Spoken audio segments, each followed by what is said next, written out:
Good evening. It's August 1st, and I'm delighted that you're with us this evening. Tonight, we're going to look at what the Corporation Commission is responsible for here in Oklahoma and how it affects your life and my life on literally a daily basis. We're going to be hearing from the Democratic candidate for this amazing position, someone who is extremely well qualified, and you're going to be so happy that you tuned in. All that and more on tonight's Hamilton Report.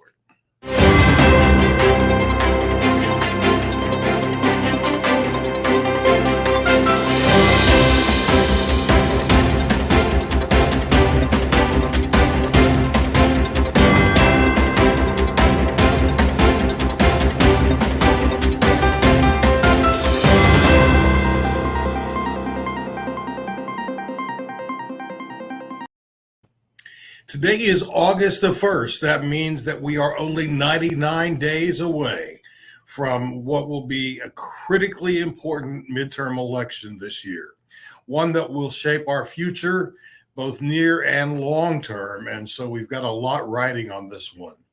Before I introduce our guest this evening, I want to say how grateful I am for all of you who commented and wrote to us and called about last week's broadcast. We had a greater response to last week's show than any show that we've done. I'm not sure why it clicked with folks so well, but it did. And I'm so thankful that you all shared it.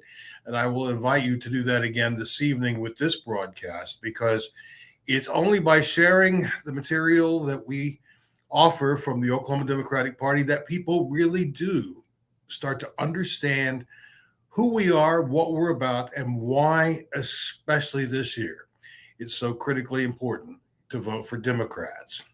Speaking of which, my guest this evening is someone who I've had the pleasure of getting to know this year. We met the first time, and honestly, after a very brief introduction, I felt like I knew her and have known her my whole life. She's someone that I look up to because she is extremely bright. And frankly, there is no better candidate anywhere in the state for Corporation Commission. It's my privilege to welcome to tonight's Hamilton Report, Warigia Bowman. Warigia, welcome to the show.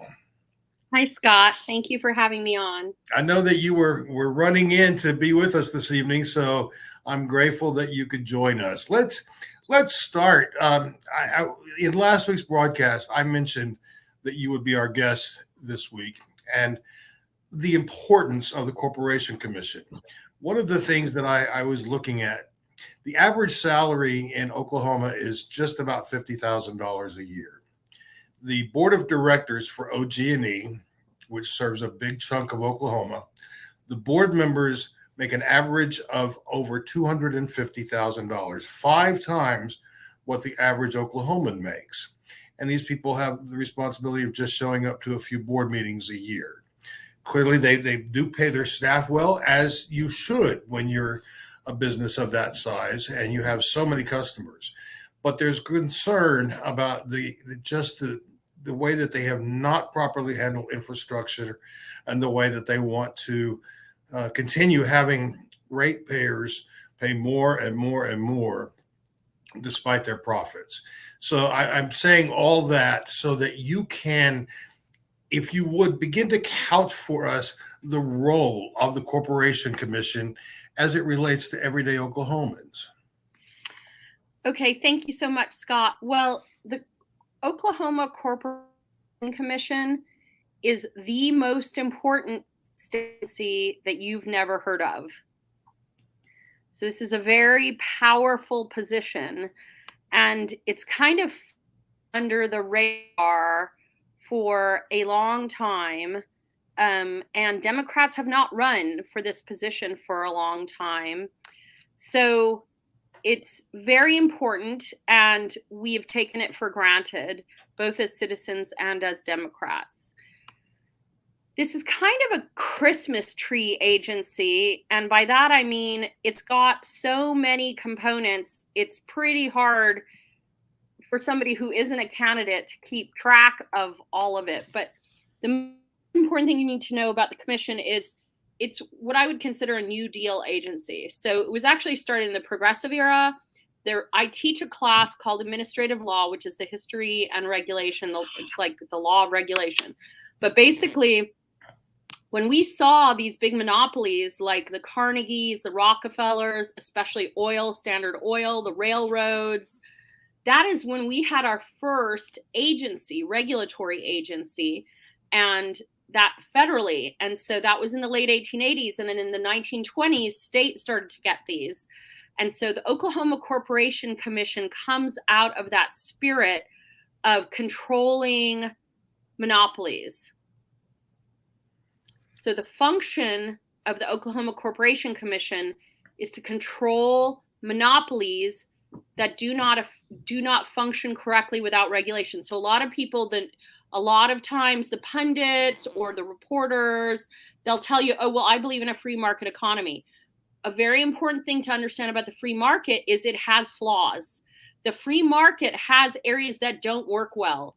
And in the absence of regulation, they can throw havoc into the so-called free market. So one of these are monopolies. Another one is information disparity, where you know something and someone else doesn't know something.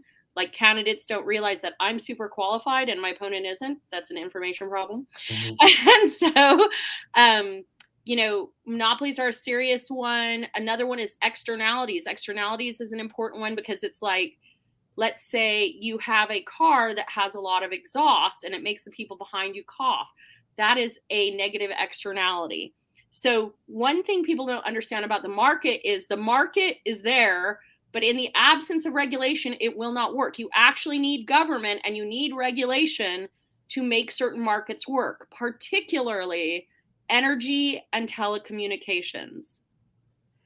And it's so interesting you mentioned telecommunications, because since we've done away with the fairness doctrine, that has changed the way Americans get their news. It's changed the way that political parties work and certainly candidates work. And I, for one, think that was a big mistake on the national level. But for especially since we are so reliant in Oklahoma on the oil and gas industry, to think of it as being completely unregulated, it makes my head spin. So I appreciate what you're saying. I want to talk a little bit about you, and then we'll come back to your role as a candidate. But you mentioned that you teach a law class, and I know that you're an attorney and you're a law professor. But let's look a little more at your education and how that helps position you to serve the people of Oklahoma in this role. Okay, well, let's start with what I teach, because what I teach is exactly what the commission does. So I teach what's called water law, which is how is water, who gets water, who owns water, what are the rules around water, and it's very state by state. Now, the Corporation Commission regulates water in cities, but not rural water districts. So that is actually one of the baubles on the Christmas tree is water of the Corporation Commission. I also teach some natural resources law, which is basically forests, bunnies, endangered species.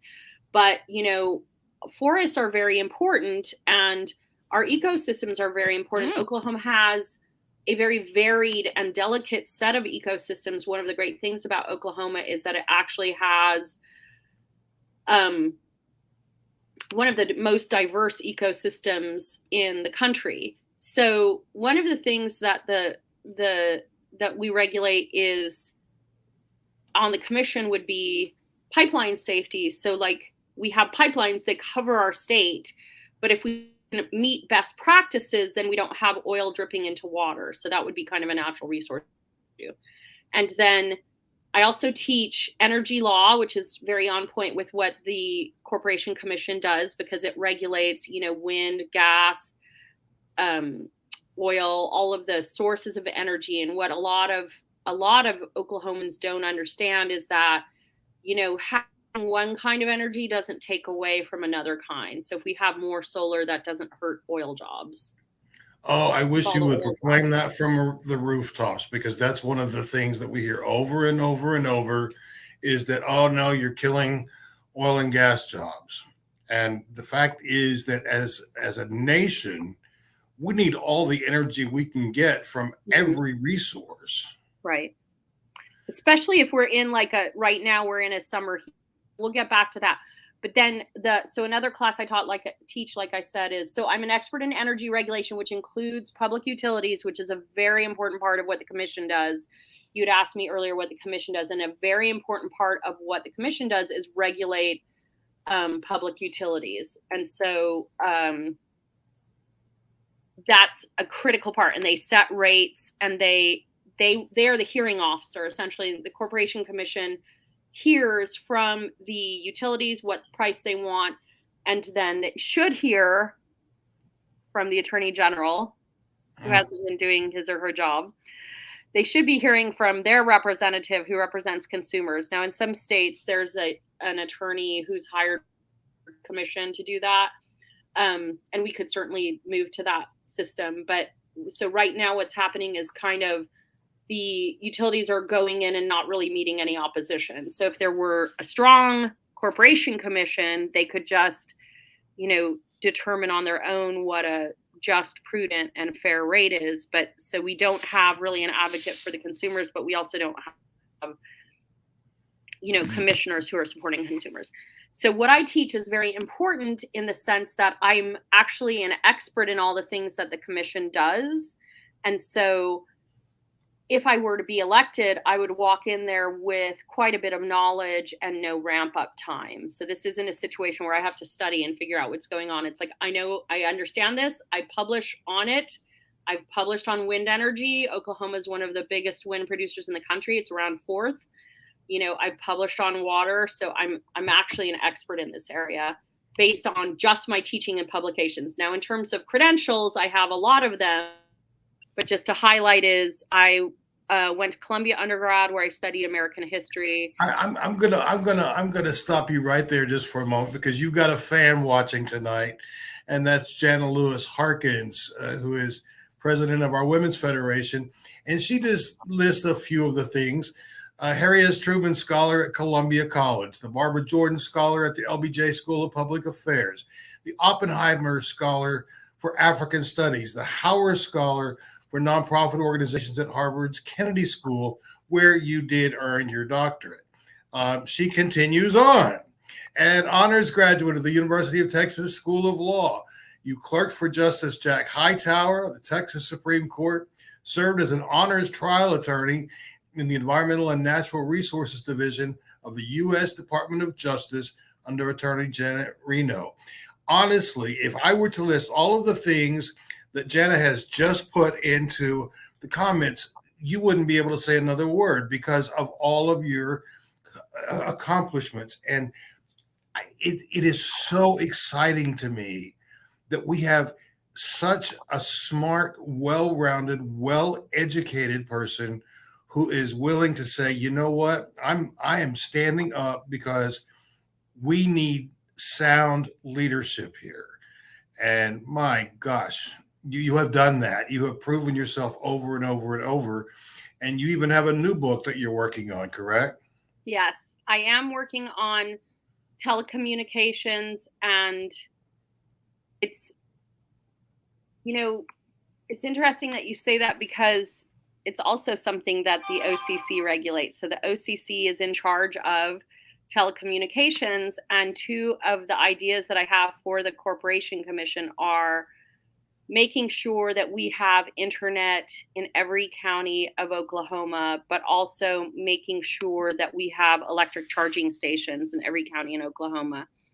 But my book is really on point with what's happening with telecom in Oklahoma and in just rural America in general. It's looking at it's based in Africa. I do a comparative case study model of Kenya, Uganda, Rwanda, Tanzania. But what I'm looking at, what are the politics of distributing telecommunications to rural areas? And how can government intervention speed that up or slow that down? And how does the private sector speed that up or slow that down? So I actually know a lot about the intersection between the government and private sector in the telecom area.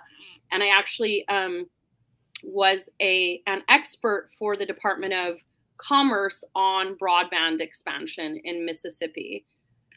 So this isn't, the thing about it is my dad is actually a rocket scientist. He's a nuclear physicist. And what I want to say is getting internet to rural Oklahoma it's a solvable problem. It's actually paid for because Uncle Joe passed the infrastructure bill, the Infrastructure and Jobs Act, people. So anyway, we have money to do these things. So if you're wondering, where's the money going to come from? Are there more taxes? No, it's all there. It's paid for. Every state gets some. Now, it's not clear exactly whether the money is going to go to STIT. So who you have in charge of these agencies really matters, because we can do a better or a worse job of using that money. And so the federal government has given us money for internet expansion in rural areas. They've also given us money for upgrading the grid. And so one of the things I'd like to audit the grid and see where in Oklahoma do we have problem areas and where do we need to keep working on it. And so we don't need to spend money just to spend money. Let's figure out what areas need attention, right? And this is so critical, because if that money should go to the current governor, you and I both know, and most of our viewers would agree with this, that money is going to wind up going to his second cousin twice removed on his great grandmother's side, into some kind of a side deal that will be like so many of the other deals that he's done. When this is literally, we are in a crisis in Oklahoma, because especially during the pandemic, we were able to see in spades how if you don't have reliable mobile communication in your home, if you don't have good broadband, you're disadvantaged as a student, as a teacher, as a parent, as anyone trying to work remotely, even trying to find a job. Right. And so this is so important. You are a first generation American. Your mother is from Kenya. From Kenya, one of my favorite places in the world. And you said that this is a solvable problem. One of the things that I was struck by my first trip to Kenya was that it didn't matter where you went in the country. You could be hundreds of miles out in the bush somewhere and still have reliable cell service. I mean, everyone relies on it, and it works. It works unfailingly well. And so if you can do that talk about a rural area, right, then we should be able to accomplish that right here. It's really a political will. So we have the money, right? Uncle Joe, thank you. And thank you, Congress. So we have the money. Thank you to the Democrats in Congress. But so now what we need to do is plan, and that's political will. So we need to take a look and see what counties don't have internet and why. And one of the saddest things that happened on the campaign trail for me was I went to Okmulgee to the Pecan Festival, and I was talking to the veterans there about, how our kids are sitting on Walmart corners or McDonald's to get their school access. And these two kids, 10 and 12, were like, "Hey, miss, you're talking about us. That's happening to us." And I had a lady, Margaret Love, at the Legacy Festival in Greenwood, who was like, the ONG, she's a grandma, she's in her 80s, and ONG has cut off her gas. And my gas almost got cut off because the bills are so high and they're so crazy. And then I've met a one lady in Drumright, Oklahoma, who has, her mom is on oxygen, and their electricity goes out every so often.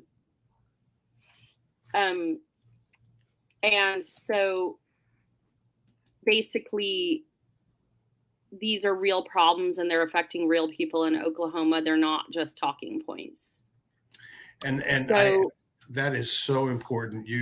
You're clearly out there talking to everyday Oklahomans, because you're not just an educator.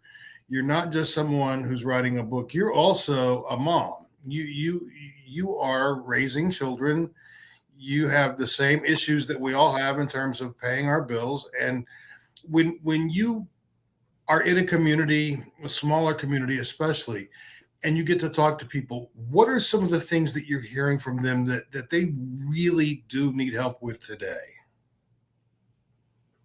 I mean, the big issue that we're all super worried about that's affecting everyone in Oklahoma are the rate increases. So essentially, we had the terrible winter storm last year, and it went all the way from Canada down to Mexico.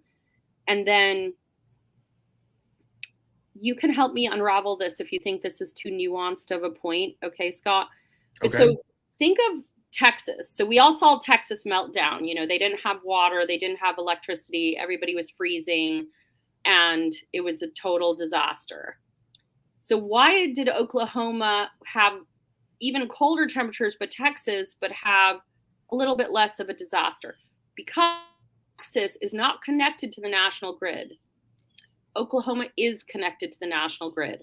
So to the extent that we were saved last year, we were saved by being regulated. We are regulated by the federal government, and because we are connected to 14 states, they can send us power, we can send them power. So we are basically in a very elaborate electrical exchange grid, which can respond literally at a moment's notice.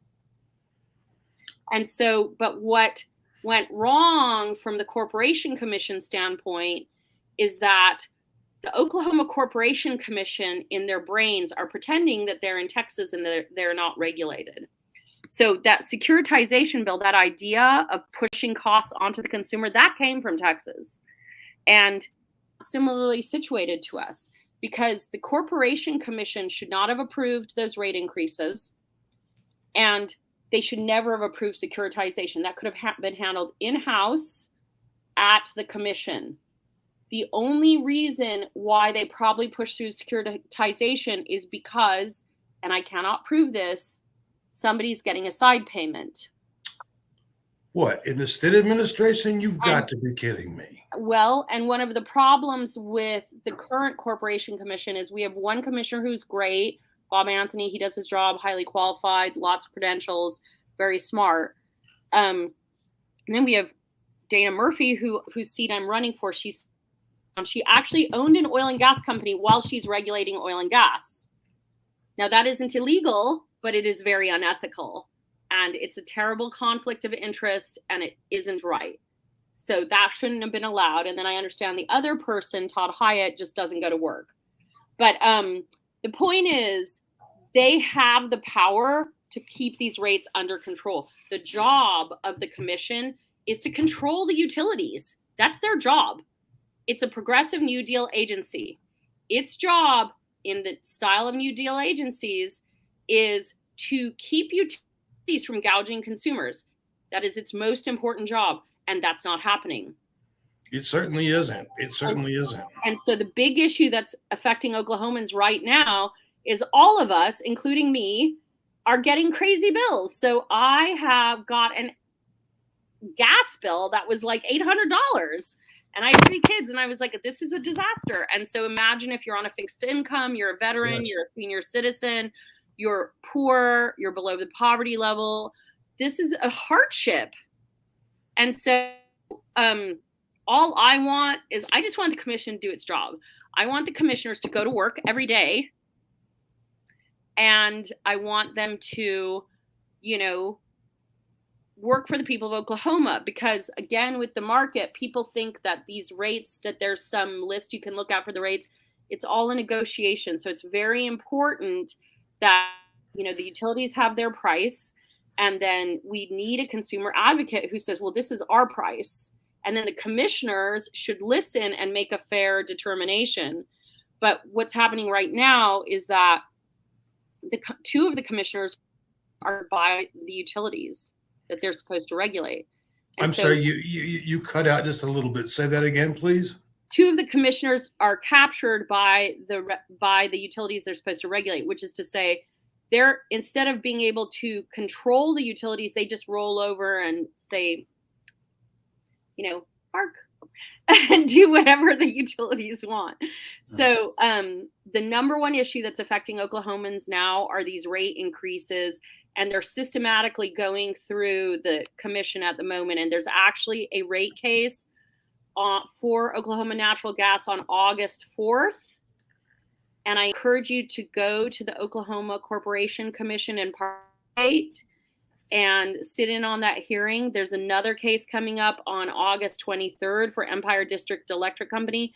But what's happening is because people aren't aware of, what the commission does is they don't participate, and they're not getting their voices heard. And the commission has made it, challenging to participate. I was going to say, in this half hour, you have educated me in a way about the commission, and I pride myself on being pretty familiar with politics in Oklahoma, but I did not realize the breadth of responsibility and also the opportunities for less than stellar business practices, shall we say, within the commission. So I want to spend just a couple of minutes because we're going to be running out of time, but I want you to talk about you versus your opponent in this race, Warigia. Okay. Well, we don't totally know who my opponent will be. It will either be Todd Thompson or Kim David. So let's pretend it's going to be Todd Thompson. Well, Todd Thompson was part of the epic charter school mess, so he is probably not someone you want to be in charge of your money. And then Kim David's website says she's a battle-tested patriot and strong conservative leader. She's a successful small businesswoman and a dedicated wife, mother, and grandmother, conservative Republican, small business owner, military mom. Okay, that's great. Problem is, this is a technical job. You actually need someone who understands transmission lines, who understands wind energy, who understands that we're the fourth largest wind producer in the country. And that didn't take one oil job away, okay? It took no oil jobs away. It added wind jobs. We produce less than 1% of our energy from solar. And if we could do better on that, we could have lots of energy, lower prices. So the reason why the utilities and the oil and gas companies don't want wind and solar is not because it takes away jobs. It's because it takes away profits from the oil and gas companies, okay? So it does not take away jobs, but it may interfere with the profits at the very top. And that is so critically important. When everyone was blaming the president for gasoline prices, come on, look at the profits of the 5 largest oil companies in this country for the first quarter of this year and the second quarter of this year. And all of a sudden we see that's where we need protection from. We don't need protection from the government. We need protection from people who are just holding Oklahomans hostage. Right. And that's supposed to be what the OCC does. I think you asked me about, I am a mother. I have 3 kids. They're 16, 13, and 12. They go to public schools in Tulsa, and I've had a very positive experience with public schools in Tulsa. As a side note, my kids are doing great. Thank you, Tulsa Public Schools. But so my kids are all in scouts. They're all in sports. They're all in music. I'm doing my best as a mom. It isn't easy as a parent these days. We've all gone through the pandemic. The kids are suffering. I'm a teacher. I went through that. It's been a hard few years. And so I'm just a normal person who has bills and has children and worries just like everybody else. I just also happen to have a lot of expertise in this area, and I felt like we needed to have a competitive race.